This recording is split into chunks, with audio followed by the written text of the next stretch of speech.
You are traveling to another train of thought, one not from this century and challenging the status quo. You are now entering the paradigm shift.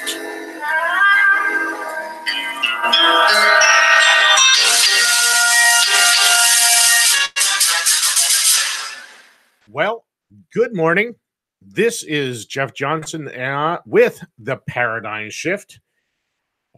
Just as usual, it was a rush to get on the air, doing all the last minute things. As if you that were watching on YouTube saw me putting my headsets on at the last minute and adjusting volume and all kinds of things while it was getting started. But we are on. This is, if I know the calendar correctly, it is Thursday, August 23rd, 2018.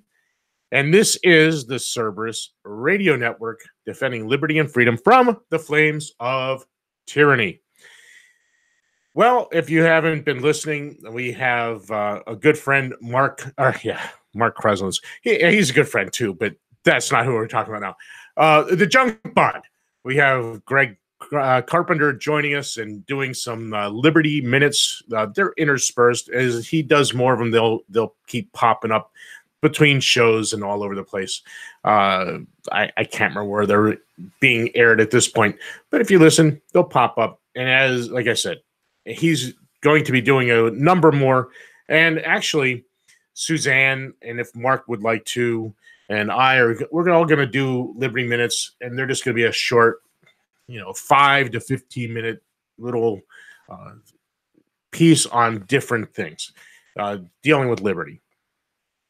So they're going to keep watching for those, listen for those, and I'll try to post when they are. That way you can catch them. Oh, goodness. We have the Mark and Suzanne show. The Mark and Suzanne show will be on again tomorrow morning I'm going to tell you 9 a.m. Suzanne said 9, and I'm going to say that, but it may be 10. Watch our Facebook page. We will post when the show is going to start.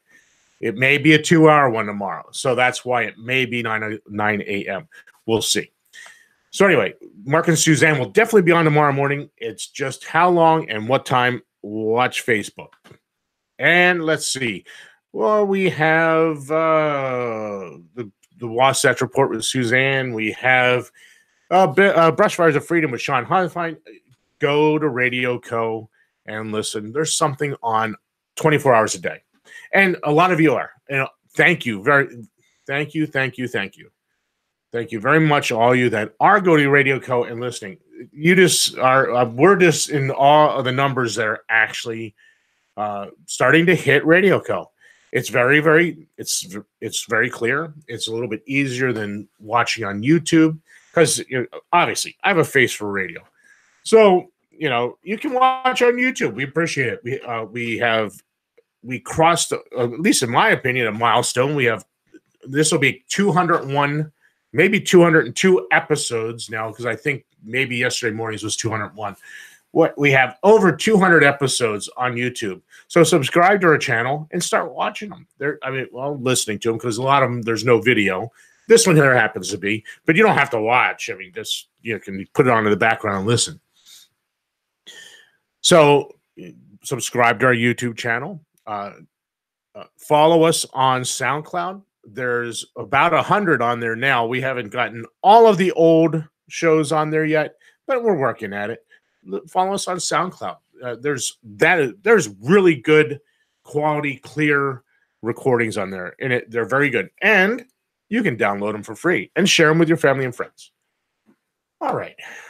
I think that covers about all of that. I can't think. Oh, we have Justin and Mike. They're usually on at 9 p.m. every night. They're the other side. Let's see. We have Mike Meharry with the 10th Amendment Center blogs. His time period is going to get cut down as we start adding shows. He has 2 hours, I think, from 11 to 1. And then right after him is Sean Hoffine and the Brushfires of Freedom.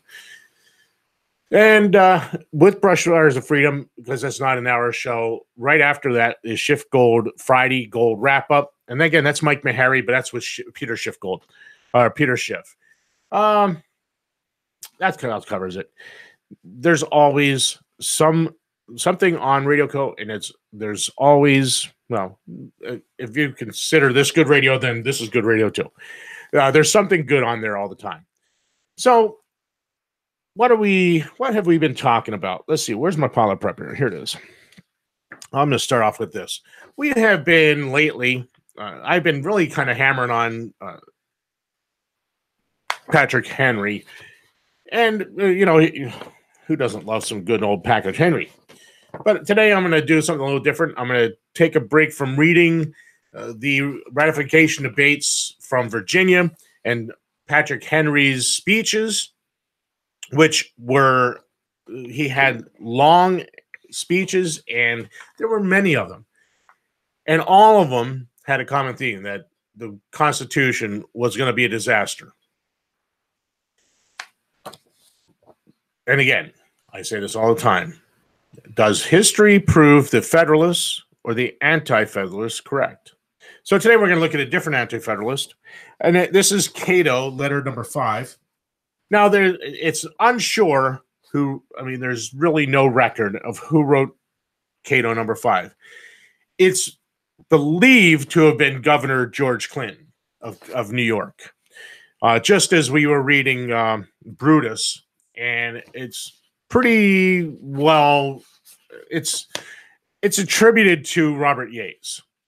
So that one is a little bit more sure. There is no history recording who Cato was in this Anti-Federalist writing, but it is believed to be Governor George Clinton. It's obviously written by someone from New York, because the very first sentence here, to the citizens of the state of New York. Governor Clinton was the governor of New York, and he was an Anti-Federalist, as was Robert Yates and a number of others. And again, for those of you that are new listeners, I'll stop here and say, listen, today we have fake news. Everyone's about fake news, fake news, fake news. And now how the media is twisting words to make it seem like something else. Well, you know what? That is not really anything new, because back here in the 1780s, you had the media doing the same thing. Why are these folks called Anti-Federalists? It was to discredit them. It was to make them look as something they were not, because in reality, these were the actual Federalists. Who were the Federalists? You had Madison, you had Hamilton, and a number of others, Randolph. You had a whole bunch of them, but were they actually Federalists? Absolutely not. They were nationalists. They wanted to destroy the sovereignty of the states. They wanted to have a centralized national government that was an overlord, that had a veto on everything the states did. Read the plan that was offered up at Philadelphia. That's exactly what they wanted. And every time they pushed for a strong national government into the Philadelphia Convention, it was voted down. And it wasn't just voted down by a small margin. It was roundly defeated, because the majority of them there understood that the states were the sovereign entities for the citizens of those states. What is a state? It is a nation. The nation state of Israel. I've said that a million times.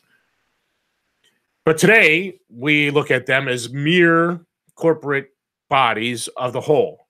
We have the United States of America. So even all the way back in the 1780s, you had media discrediting those they were trying to defeat, calling these folks the Anti-Federalists. As I said, these were the Federalists. They understood federalism. They sought federalism. And they warned that this new plan, the Constitution, would lead to the end of the federalism. Because at that point, we had a Constitution. We had the Articles of Confederation.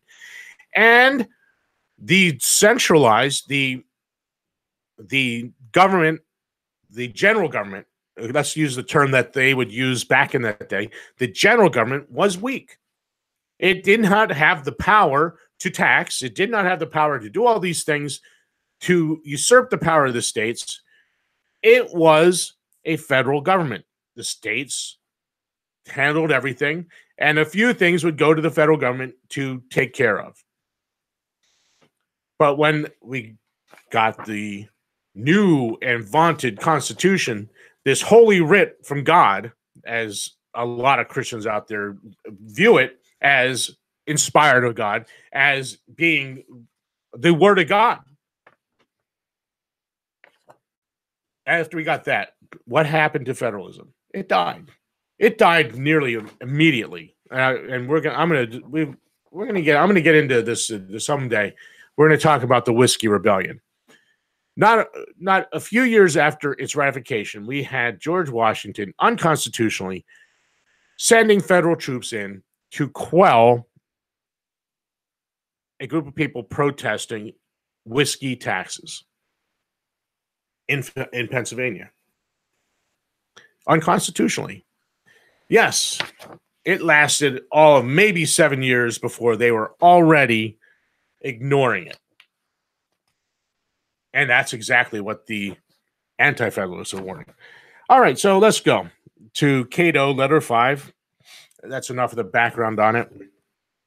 To the citizens of the state of New York, in my last number, I endeavored to prove that the language of the article relative to the establishment of the executive of this new government was vague and inexplicit, that the great powers of the president connected with his duration in office would lead to oppression and ruin.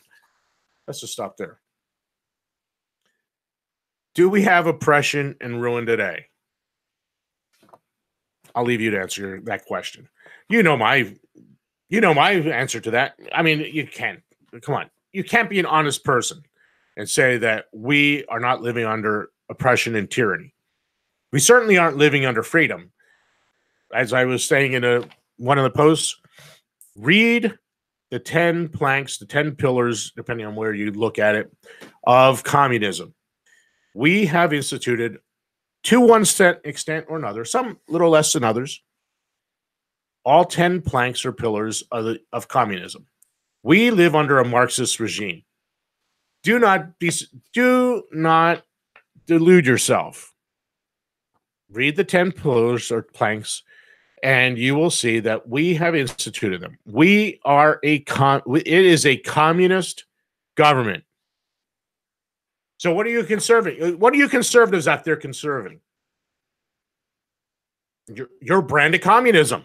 That's it. You're not conserving the founding. See, that's what we're trying to do here. We're trying to conserve the revolutionary principles of 1776. The consent of the governed.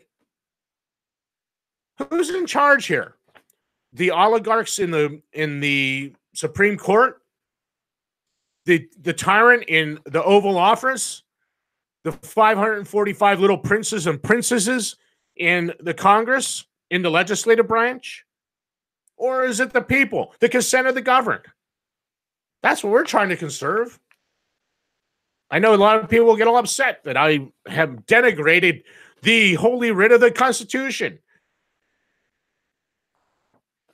But here, these guys that were there fighting to defeat it, they're telling us that all this that happened, that we're living under today, they warned us. So it'll lead to oppression and ruin. That he would be governed by favorites and flatterers, or that a dangerous council would be collected from the great officers of the state. That the 10 Mile Square, if the remarks of one of the wisest men, who said the 10 Mile Square? That would be our good friend Patrick Henry. He called it the 10 Mile Square. Okay. If the remarks of one of the wisest men, drawn from the experience of mankind, may be credited, would be the asylum of the base, idle and avaricious and ambitious, and that the court would possess a language and manners different from yours, that a vice president is as unnecessary as he is dangerous in his influence, that the president cannot represent you because He is not of your own immediate choice. I listened to a media clip, and we're going to play it. I know Suzanne wants to do this, and I'm not going to play it, and I'm not going to really get into it. Excuse me, had a cough. I'm not going to get into it, but there was a Harvard professor, and he was saying that the president doesn't represent you. He represents 17 states that are the battleground state. They only try to focus on getting those states so they can get elected president. So this Harvard professor is, he's probably he hit on some truth. He was wrong on some things, but he hit on that truth that the president really doesn't represent you. Now, was he designed to represent you? No, he was designed, if we believe the Constitution as it was supposedly ratified, as it was supposedly sent to us from Philadelphia, that it was a limiting document, that the president was just there to execute the laws that the Congress passed in pursuance of the Constitution. If we were to believe all that, then what is he there to represent you? No, he is there to execute the laws that the legislature enacts.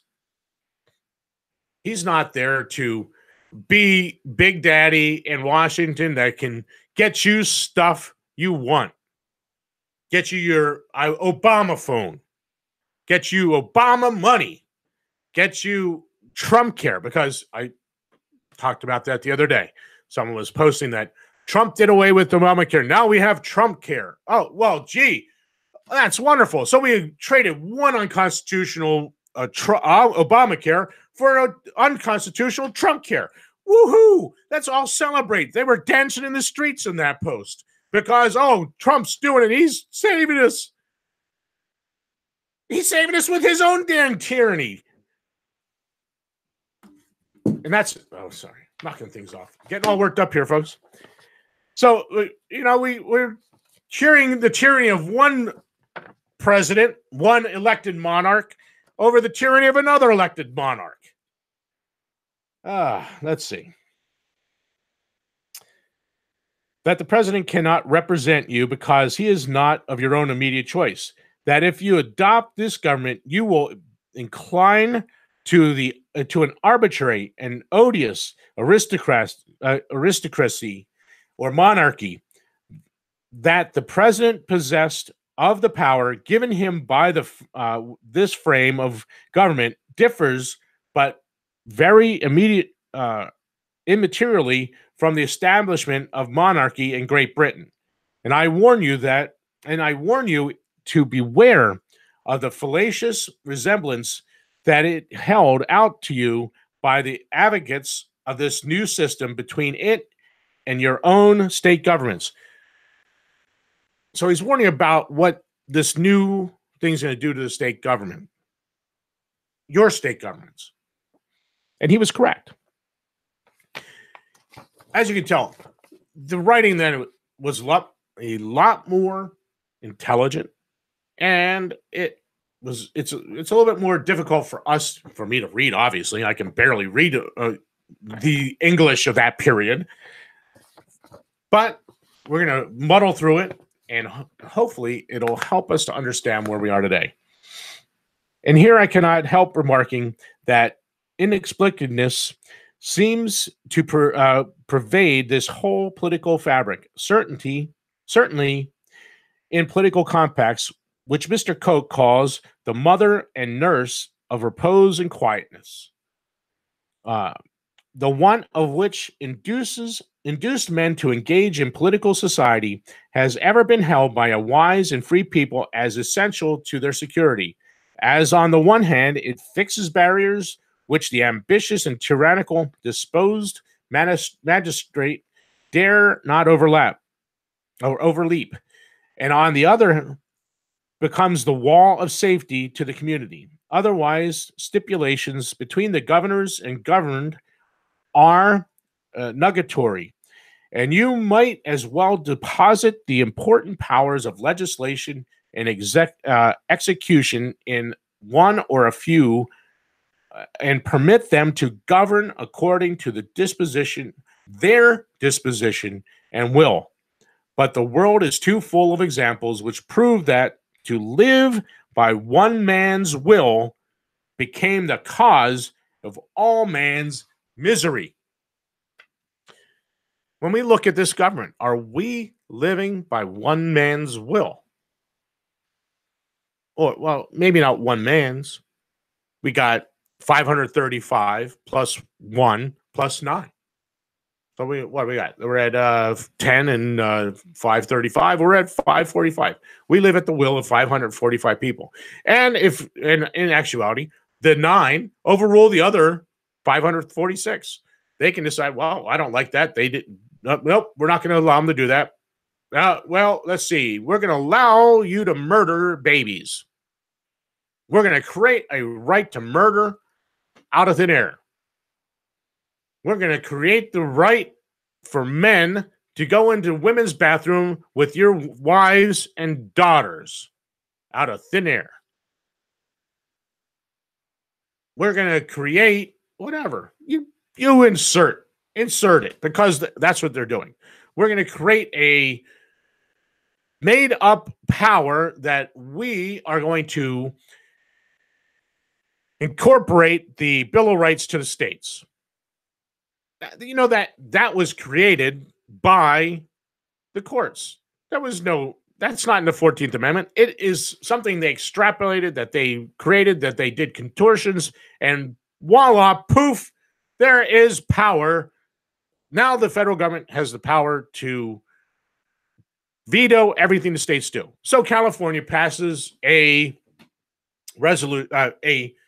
constitutional amendment stating a marriage between one man, one woman. What happened?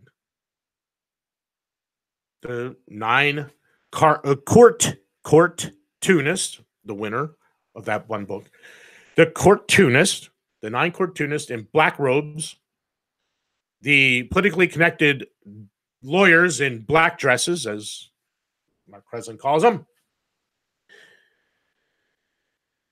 struck it down. Why? Because they apply the incorporation doctrine. So I'm going to go a little side here. I'm going to go aside from Cato, because there's something in the news that kind of goes right along with this. So now that they created this incorporation doctrine, what's the next thing you're going to do? And a lot of you out there, a lot of you conservatives, are going to applaud and say, they're doing it. They're putting it to New York and California. You go, guys. So the Congress, the House of Representatives, passed national reciprocity. And how are they doing this? The incorporation doctrine. This made up power. So let's back up. Someone out there, let me pick up my phone, which is what I knocked onto the floor. Someone out there. All right, I am in Facebook. And a lot of you know, you can message me. I'm going to go to the Cerberus Radio here. I should have done this before. I didn't think about doing this. I'm gonna pick and post. Answer my questions here. So here's the question. Someone out there, go to your handy dandy Constitution pocket guide and go to our Facebook page. Follow us there. If you're listening, follow us there. I just posted it. It's kind of a purple blue little post. It says answer question here. Go there. When you go to Article 1, Section 8, the delegated powers, you can go to Article 2, you can go to Article 3. I don't care where. Find me in the Constitution the delegated authority to regulate firearms at all. If I had the Jeopardy music, I would cue it up right here. Because I'm waiting for an answer. I'll watch. Still no answers there. I'm sure you. Yeah, I didn't give you a lot of time, so you're probably still looking in your handy dandy pocket guide, trying to find where the federal government is granted the authority to regulate firearms. And this is regulating firearms, national reciprocity.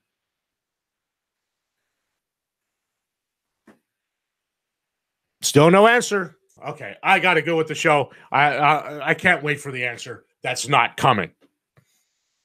Because the answer is, it's not there. So it wasn't delegated to them to begin with. So strike number one against national reciprocity for the English speakers out there. Strike number two. It's one of the amendments. Number two. Second Amendment. The right of the people to keep and bear arms shall not be infringed. What was that?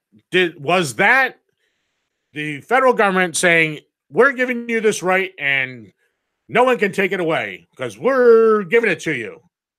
Or, as the preamble states, was that an absolute restriction on the federal government from abusing its power? And that's obviously it's that, because right in the preamble, the framers told us that they wanted further declaratory and restrictive clauses because they feared misconstruction and abuse of power. So they placed in more restriction on the federal government. This has nothing to do with the states. It's not incorporated. It was never intended to include the states. The states, like Pennsylvania, 47 of them have their own form of a Second Amendment. There's like 3 that don't. New York's one of them. You people in New York, sorry, folks, they can do everything they're doing because you allowed them to remove the defense of your right to self-preservation from you in the Constitution. I think Maryland's one, and I don't remember. I want to say it's Illinois. There's another one. There's 3 of them that don't have their form of a Second Amendment in there. California does. So everything that California is doing to deny the folks in California the right to self-preserve, their natural right to self-preservation, to take away their right to defend themselves by using firearms, that is in direct violation to their Constitution. Now, it may be weak and watered down. I don't know. I've never read theirs. Perhaps Suzanne would know, but she's not here yet. It's awfully early. In Utah, she's probably still in bed. It's very early there. So anyway, this was never intended to include the states, but it is an absolute restriction. So if it wasn't enough that they did not delegate the authority to them, the framers, Patrick Henry, George Mason, and a number of others, said they wanted these Bill of Rights included to make sure that the general government knew that it was against the nature's God to deny natural rights. So they added those amendments to keep the federal government from overstepping its bounds. So they're now overstepping that bound, the absolute restriction. Here's the difference. If you want the Second Amendment to be about government granting you rights, then it becomes a civil right. They can regulate it or take it away. Done deal. That is the absolute dead end of your approach to it. If the government's giving it to you, they regulate it, they take it away. If it's a natural right, and this is an absolute restriction on the general government from infringing on your natural rights, which it is, that means every federal firearms law, every, is unconstitutional. Which one defends your liberty better? Demanding government give you something that they can regulate and take away, or the one that makes it absolutely 100% illegal for them to deal with that issue at all? Obviously, the framers' approach is the proper approach. It is the smart approach. It's the one that protects your liberty. What was Patrick Henry's statement about government? What is its primary goal? Defend your liberty. So if we're going to have the defense of liberty, how are we going to do it if government's regulating it? Because you're demanding a civil right. So here we are. This week, there's going to be a whole bunch of conservatives out there posting, cheering on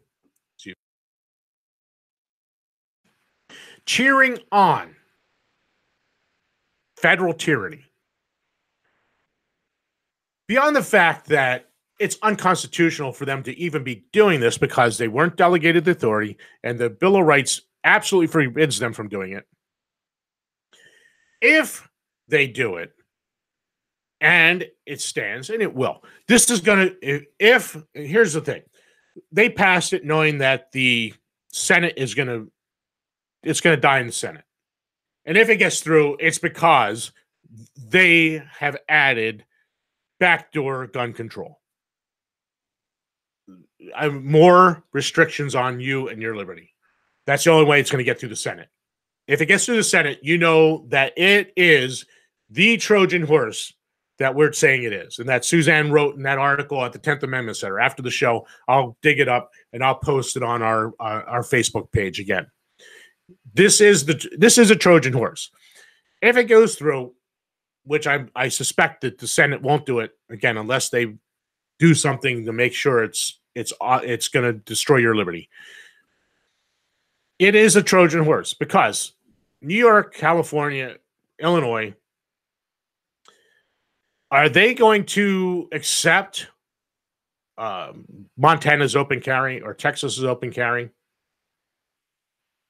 Permitless open carry, permitless concealed carry in a few of those states? Or are they going to go to New York, which is a may issue state? They may or may not. I think New Jersey's a may issue state. Or are they going to? Is that where it's going to go? Whose laws are they going to say apply? The most lenient or the most restrictive? How is Congress going to decide that? You can almost be assured that if it's going to be applied, it's going to be just about the most restrictive laws that there are. Because they can have the states nullifying this, could they? If they pass this law and California and New York say, we're just not going to enforce it. Tough luck. Good luck. We're still going to arrest people. Too bad. They apply what Colorado and a lot of these states are doing with marijuana and federal marijuana laws. They're going to apply some good old Jefferson and Madison's Virginia and Kentucky resolutions. And what's going to happen?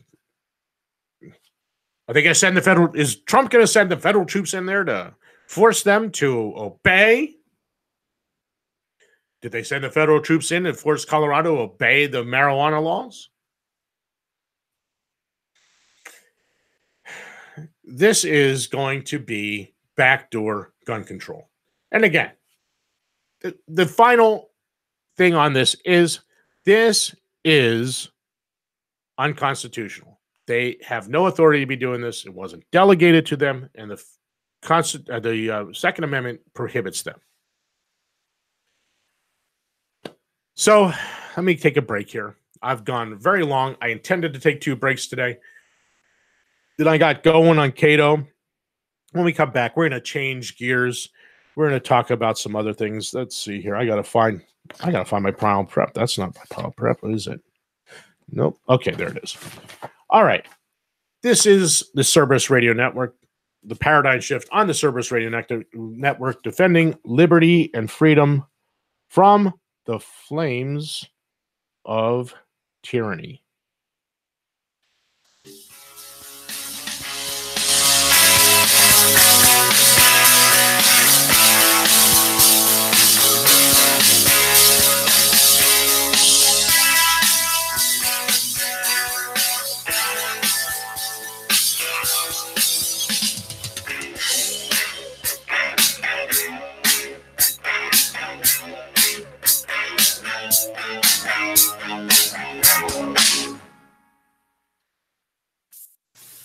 Fair enough. Okay, Roger, your special subject tonight is the economies of the European community. Your time starts now. Best of luck. Thank you. How much does Greece owe, Roger? $367 billion. Correct. And who do they owe it to? Mostly to the other European economies. Correct. How much does Ireland owe? $865 billion. Correct. And who do they owe it to? Other European economies, mostly. Correct. How much do Spain and Italy owe? $1 trillion each. Correct. Who to? Mainly France, Britain and Germany. Correct. And how are Germany, France and Britain going, Roger? Well, they're struggling a bit, aren't they? Correct. Why? Because they've lent all these vast amounts of money to other European economies that can't possibly pay them back. Correct. So what are they going to do? They're going to have to bail them out. Correct. Where are they getting the money to do that, Roger? That's a good question. I don't know the answer to that one. How much does Portugal owe? Hang on a minute. What was the answer to that earlier question? Just keep answering the questions, Roger. Where is Portugal going to get the money it owes to Germany if Germany can't get back the money that it lent to Italy? Just a minute. What was the answer to the previous question? The question was, how can broke economies lend money to other broke economies who haven't got any money because they can't pay back the money the broke economy lent to the other broke economy and shouldn't have lent it to them in the first place because the broke economy can't pay it back? You're wasting very valuable time, Roger. How much money does Spain owe to Italy? $41 billion, but where are they going to get it? Correct. What does Italy owe to Spain? $27 billion, but they haven't got it. They're broke. Correct. How can they pay each other if neither of them has any money? They're going to get a bailout, aren't they? Correct. And where's the money coming from for the bailout? That's what I'm asking you. Correct. Why are people selling the European currency and buying the US dollar? Because the US economy is so much stronger than the European economy. Correct. Why is that, Roger? Because it's owned by China. Correct. And very well done. And after that round, you've lost $1 million. I've lost $1 million. I thought you said well done. Yes, well done. You've only lost $1 million. That's an extraordinary performance, Roger. I've only lost $1 million. Very well done. And that's quite good, is it? Oh, it's excellent. Sell everything immediately. Quickly. Cerberus Radio Network, protecting liberty and freedom from the flames of tyranny.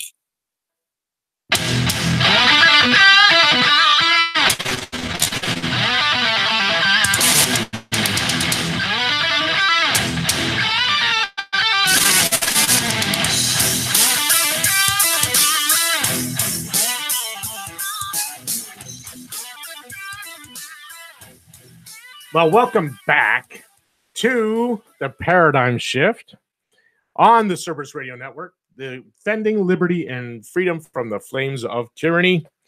And thank you, Jeff, for answering the question. The correct answer, not there. Thank you. You get a pat on the back and a well done. I would say that you won $1 million, but I can't be held to that because I haven't got $1 million. In the piece I just played. Well, I played that piece on purpose because, Jeff, no, you owe $1 million. You only owe $1 million. Okay. So, what did Madison say about standing armies? It was the quickest way to tyranny. So here we are. I got this article from Lou Rockwell from August 18th. Just a few days ago. I put this in my prep room, my little prep storage the other day, and I just haven't done a show, and I just haven't had a chance to really get into this. So it's a few days old, but it's not very old. Afghanistan, graveyard of empires. After 17 bloody years, the longest war in U.S. history continues without relent or purpose in Afghanistan. There are valiant, fiercely independent people. The Pashtun mountain tribes have battled the full might of the U.S. empire to a stalemate that has so far cost American taxpayers $4 trillion. I have a story that I'm going to lead into. This is leading into. It's more than $4 trillion. And 2,371 dead and 20,320 wounded. That right there, that's more than the trillions of dollars. These families have had their lives changed forever in this lifetime. because of this war, this seemingly never-ending war. No one knows how many Afghans have died. The number is kept secret. Pashtun tribesmen in the Taliban alliance and their allies are fighting to oust all foreign troops from Afghanistan and evict the Western-imposed and backed puppet regime in Kabul that pretends to be the nation's legitimate government. Withdrawal foreign troops and the Kabul regime would last only for days. Let me get my mouse, clear some things here. All right. Oh, I wanted to go back in history a little bit. Back in, what was it? The 79. So between December of 79 and February of 89, another world power went to war in Afghanistan for nearly 10 years.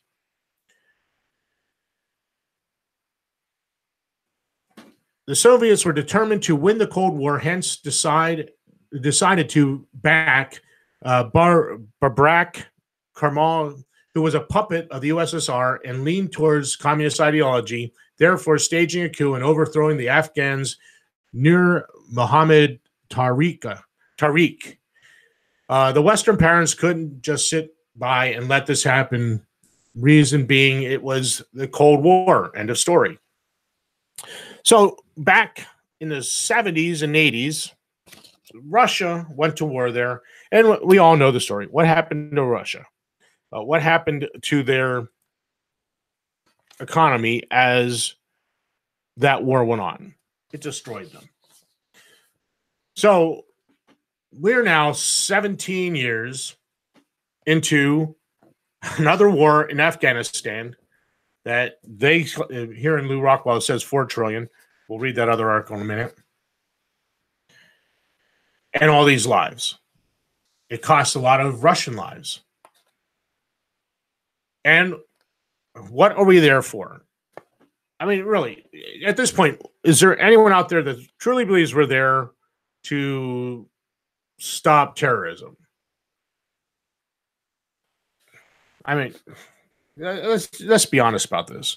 It's all about money for Boeing and Raytheon and McDonnell Douglas, Grumman, all these other defense contractors.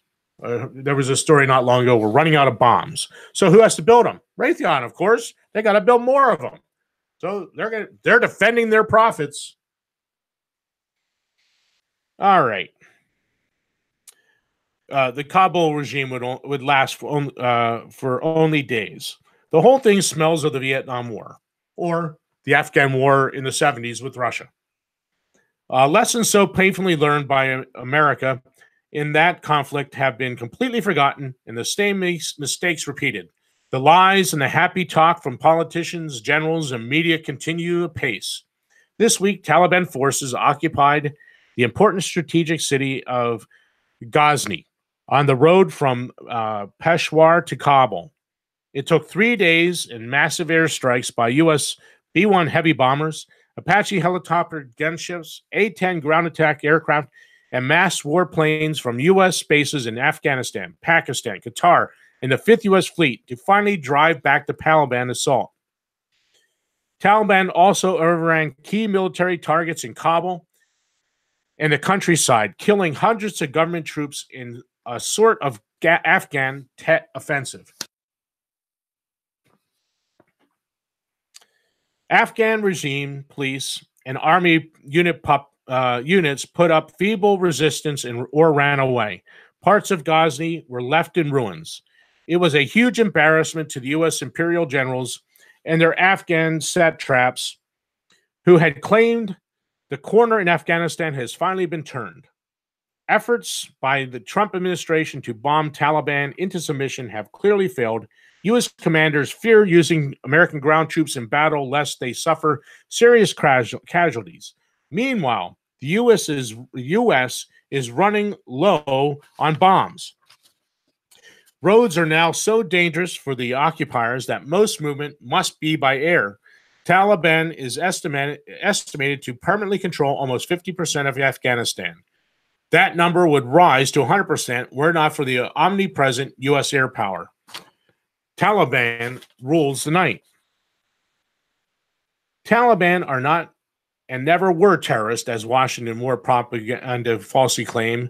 I was there at the creation of the movement, a group of Afghan religious students armed by Pakistan whose goal was to stop post-Civil War banditry, the mass rape of women, and to fight the Afghan communists. When Taliban gained power, it eliminated 95% of the rapid Afghan opium heroin trade after the U.S. invaded, allied to the old Afghan communists in northern Tajik tribes. Opium heroin production soared to record levels. Today, U.S.-occupied Afghanistan is the world's largest producer of opium, morphine, and heroin.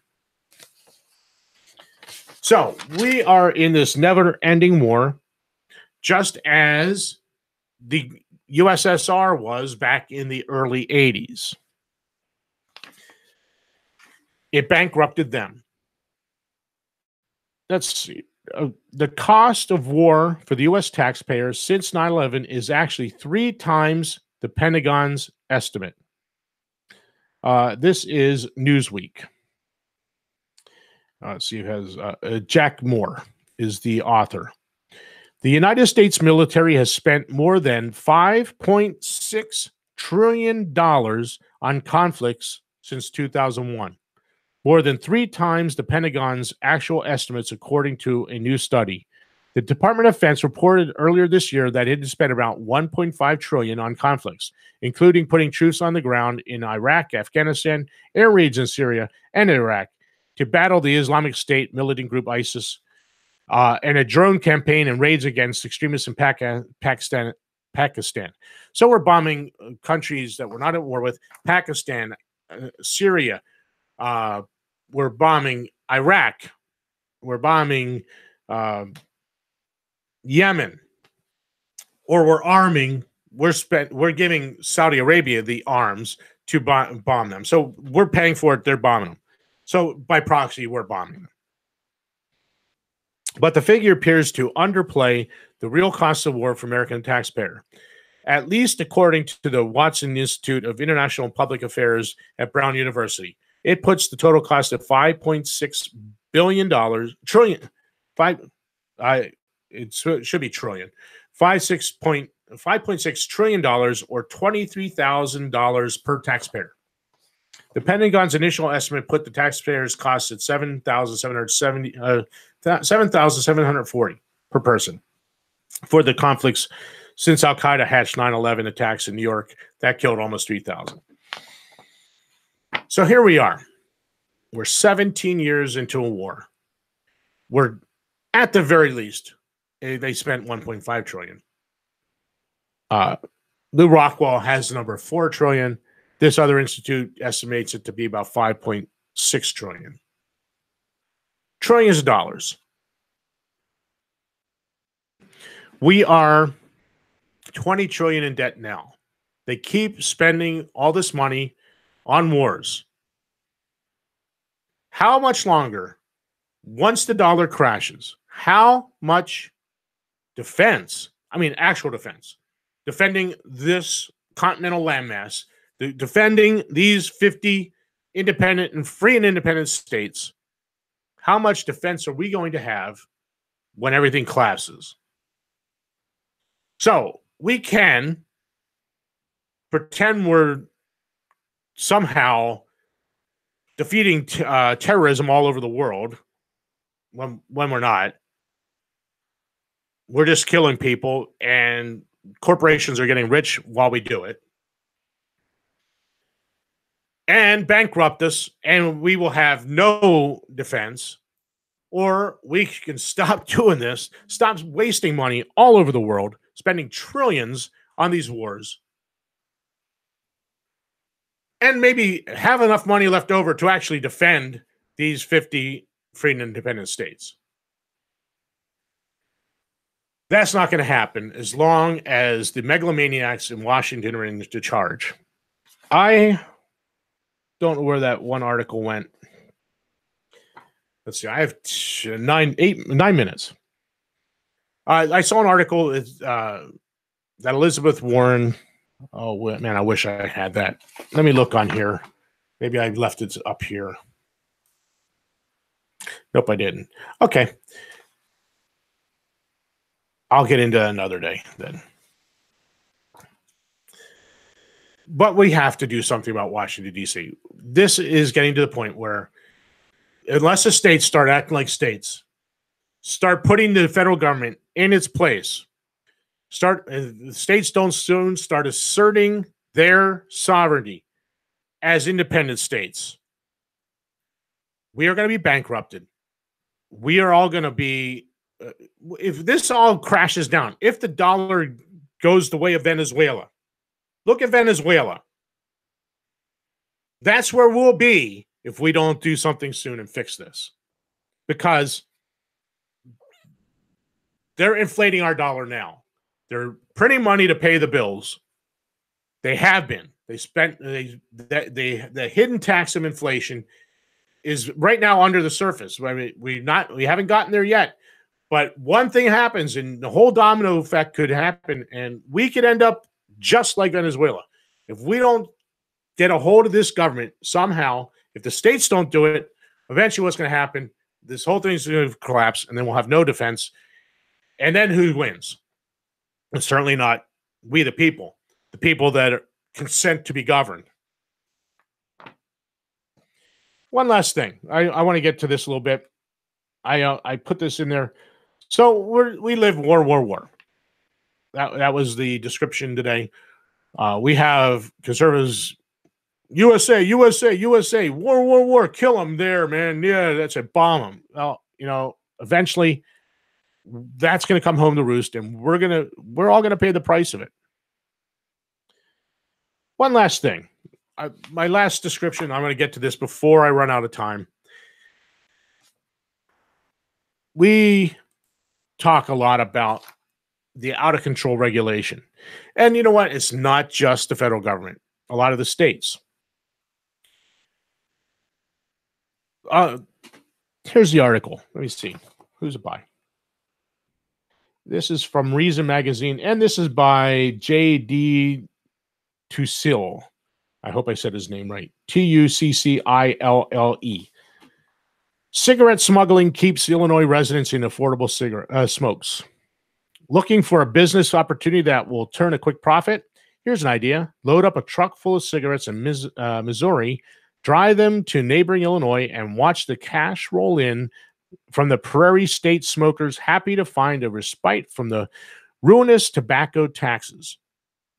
People do that here. People from New York come across the New York border. I live just 7 miles from the New York border.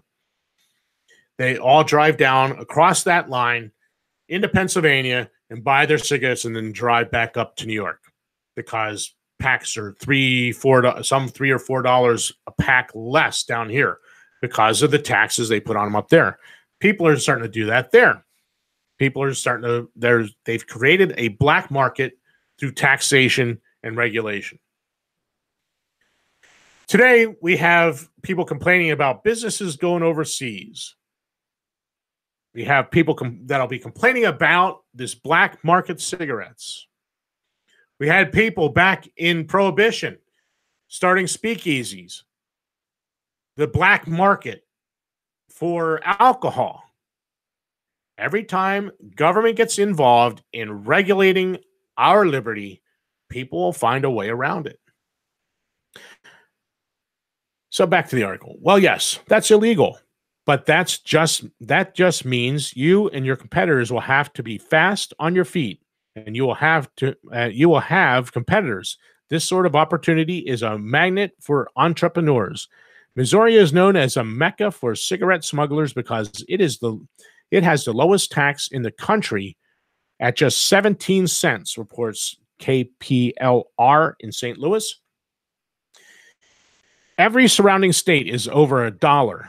Criminals see a pipeline of profit leading to Chicago, where the combined city and state sales tax is 6 $6.16 per pack.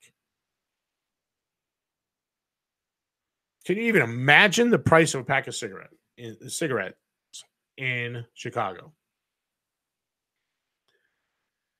I remember reading an article years ago about Canada. They raised their taxes on their cigarettes up there to discourage people from smoking. And they created a black market coming across from the United States. There were boatloads of cigarettes being run across the lakes over into Canada. And eventually what happened, the criminal element being the criminal element and law enforcement being law enforcement, they collided. And there were a number of deaths there. There was at least 3 or 4 border agents that were killed in these confrontations. And shortly thereafter, they repealed these taxes and the black market went away. Every time we allow legislators to legislate, we lose freedom. What's the answer? Well, it's less government. Get government out of our lives. And this includes the state and local government. You think about your little town. Think about the people that you elect to your city councils, your town boards, and how they legislate. They think that because they got elected, they have to do something. They have to legislate. That's what they're getting paid for, right? Every time they pass new laws, we become less free. We need to start looking at the solutions that that are out there. It's the consent of the governed. We, the people, need to take back our authority and start saying no. People are going to find a way to supply what people want at a profit. And they will do it illegally when government overreaches. And here's a prime example of it. All right.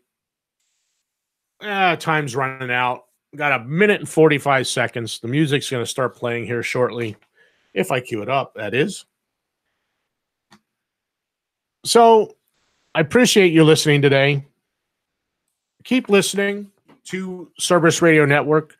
We always have something on 24 hours a day. There'll be replays, obviously. And then during the days, we have been doing a lot of live shows. I know Suzanne's going to be doing a case in point soon on Scalia and a ruling on the Second Amendment. She has an article out. Look for that on our Facebook page about that ruling from Scalia. We are trying to... way too loud. We are trying to get you to think about where we were in relation to where we go. If we don't learn the lessons that Cato, Brutus, who was Yeats, or listen to Patrick Henry and his speeches and all the others. There's look up the Anti-Federalists. There was dozens of writers. If we don't learn from what they told us, we'll never ever change where we're going. This is Jeff Johnson with the Paradigm Shift here on the Cerberus Radio Network, defending liberty and freedom from the flames of tyranny.